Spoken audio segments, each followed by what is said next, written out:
વઢવાણ જીઆઈડીસીમાં 3 મિલોમાં પુરવઠા તંત્રનો દરોડો. ખુદ પુરવઠા અધિકારી સ્ટાફ સાથે ચેકિંગમાં જોડાયા.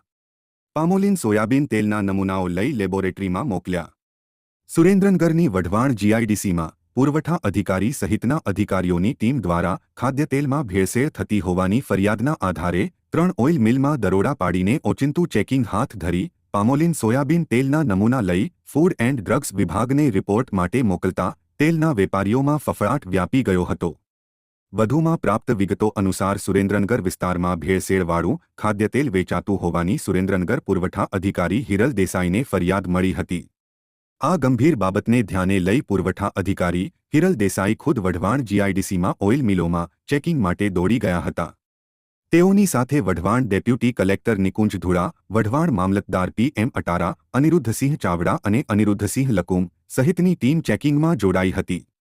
ચેકિંગ દરમિયાન ટીમ દ્વારા ઓઇલ મિલમાં જઈ ઉત્પાદન થતી જગ્યાનું નિરીક્ષણ કરીને અલગ અલગ પામોલીન અને સોયાબીન તેલના નમૂના લીધા હતા. આ ખાદ્યતેલના નમૂના તંત્ર દ્વારા સુરેન્દ્રનગર ફૂડ એન્ડ ડ્રગ્સ વિભાગને મોકલી દેવાયા છે.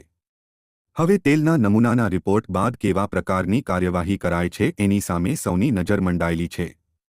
સુરેન્દ્રનગર જિલ્લા પુરવઠા અધિકારી હિરલ દેસાઈએ જણાવેલ કે તેલમાં ભેળસેળની ફરિયાદના આધારે સંયુક્ત ટીમ દ્વારા વઢવાણ જીઆઈડીસીમાં Gayatri oil mill, Shri Hari oil mill અને ઓમ એન્ટરપ્રાઇઝ નામની 3 મિલોમાં પામોલીન સોયાબીન તેલના સેમ્પલ લઈ ફૂડ વિભાગમાં રિપોર્ટ માટે મોકલેલ છે.